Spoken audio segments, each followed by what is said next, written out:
Okay, so anyway, if you have any suggestions, please let me know in the comments.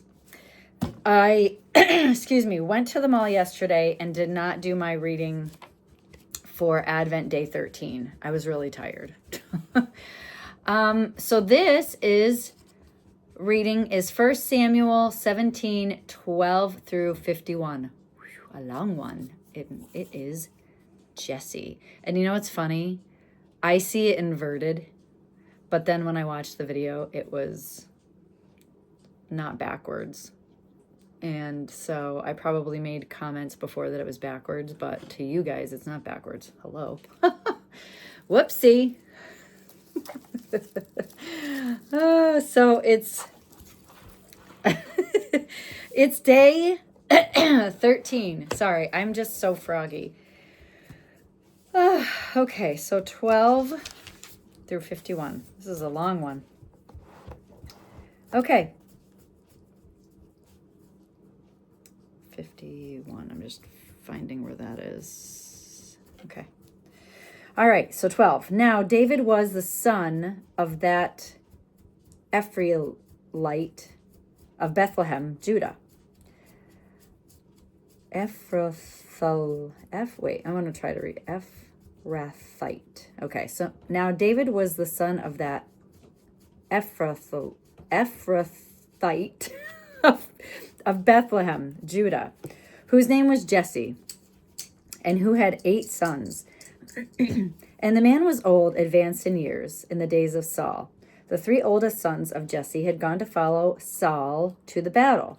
The names of his 3 sons who went to battle were Eliab, the firstborn, next to him Abinadab, and the third Shammah. Can you see Avery? Oh, she's eating my other dog's food. Awesome. You little nudge. Eve. Oh my gosh.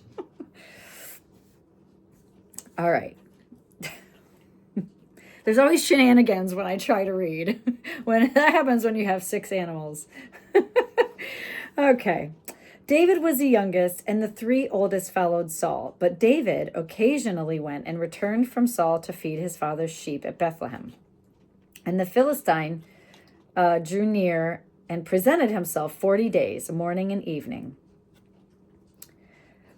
Then Jesse said to his son David, "Take now for your brother an ephah of this dried grain and these 10 loaves, and run to your brothers at the camp, and carry these 10 cheeses to the captain of their thousands, and see how your brothers fare, and bring back news of them." Now Saul and they and all the men of Israel were in the valley of Elah, fighting with the Philistines. Stop, silly. Here she is. So David rose early in the morning, left the sheep with the keeper, and took the things and went as Jesse had commanded him. And he came to the camp as the army. Sorry. Eve, stop. Woo! And he came to the camp as the army was going out to the fight and shouting for the battle. For Israel and the Philistines had drawn up in battle array, army against army.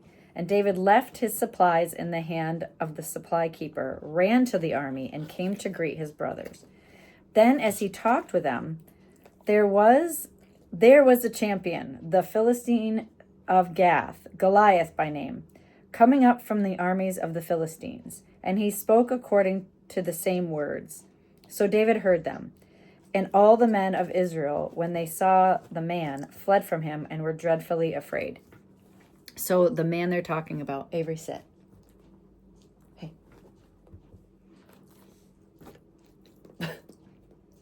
Good girl. The man they're talking about in this is Goliath. Stop. And he has been for 40 days and 40 nights yelling to the Israelites that he send out your best champion to fight me. And if we win, the Philistines win. Sometimes I say Philistines, I just forget. But anyway, if we win, then the Israelites will become our slaves. If we win, we'll become your slaves, is what he's screaming at them. So the men of Israel said, Have you seen this man who has come up? Surely he has come up to defy Israel. And it shall be that the man who kills him, the king will enrich with great riches, will give him his daughter and give his father's house exempt from taxes in Israel. So that's what Saul is saying. He'll give his daughter to be married and all those other things. Then David spoke to the men who stood by him, saying, what shall be done for the man who kills this Philistine and takes away the reproach from Israel? For who is this uncircumcised Philistine, that he should defy the armies of the living God? And the people answered him in this manner, saying, so shall it be done for the man who kills him. Now Eliab, his oldest brother, heard when he spoke to the men, and Eliab's anger was aroused against David. And he said, why did you come down here? And with whom have you left those few sheep in the wilderness? I know your pride and the insolence of your heart, for you have come down to see the battle. No. And David said, no. That's not what David said. And David said, what have I done now? Is there not a cause? Then he turned from him toward another and said the same thing. And these people answered him as the first ones did. Now when the words which David spoke were heard, they reported them to Saul, and he sent for him. Then David said to Saul, let no man's heart fail because of him. Your servant will go and fight with this Philistine. And Saul said to David, you are not able to go against this Philistine to fight with him, for you are a youth, and he a man of war from his youth. But David said to Saul, your servant used to keep his father's sheep. And when a lion or bear came out and took a lamb out of the flock, I went out after it and struck it, and delivered the lamb from his mouth. And when it rose against me, I caught it by its beard and struck it and killed it.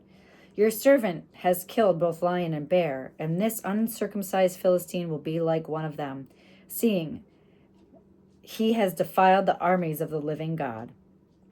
Moreover, David said, the Lord, who delivered me from the paw of the lion and from the paw of the bear, he will deliver me from the hand of this Philistine.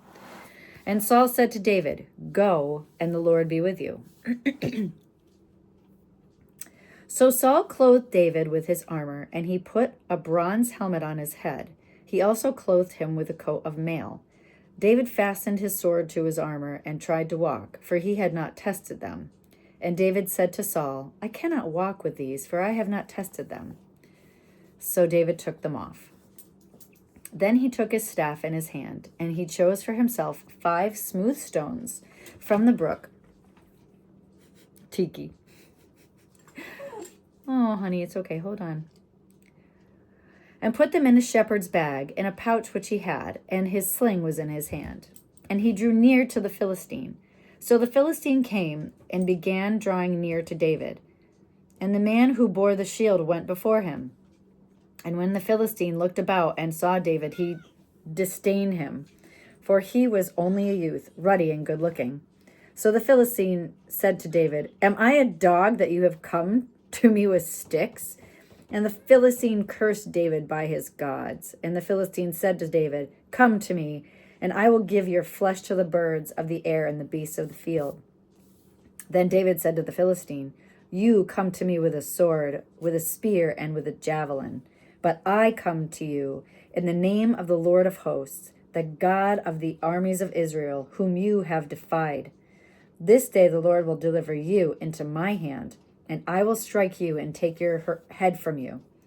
And this day I will give the carcass of the camp of the Philistine to the birds of the air and the wild beasts of the earth, that all the earth may know that there is a God in Israel.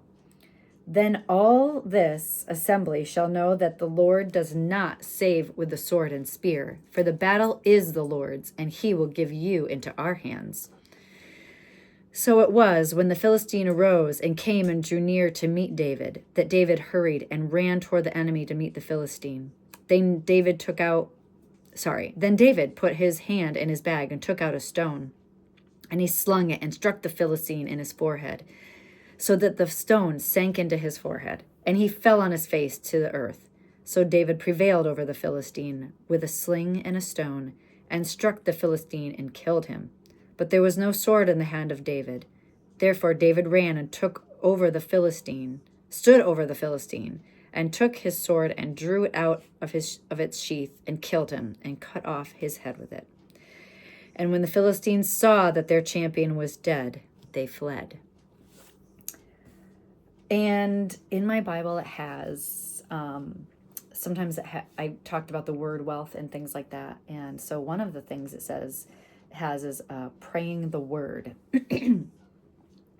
So a lot of that's my cat. He sees birds outside. Kitty. So sometimes one of the things you can do is pray the scriptures.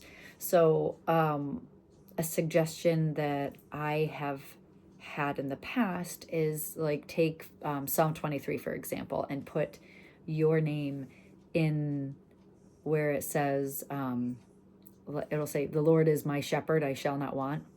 So the Lord is Shannon's shepherd, I shall not want. It's very powerful to do that. This, in this particular verse from Samuel 17:47, praying the word, it says, Lord, I know that you do not save with sword and spear, for the battle belongs to you. Therefore, my enemies will not be victorious over me. I really like this Bible because it does have things like that. I have a lot of different Bibles because I find it's important to read many different translations and have different study Bibles, because sometimes they have maps or they have pictures of maybe what the temple looked like and different historical facts. And each Bible is different, and that's why I like having lots of different Bibles. This one is the one I typically read from. It's the Spirit-Filled Bible, New King James Version. And I really like the ESV, the English Standard Version also. And so yeah, he's so cute. So that's the story of David. And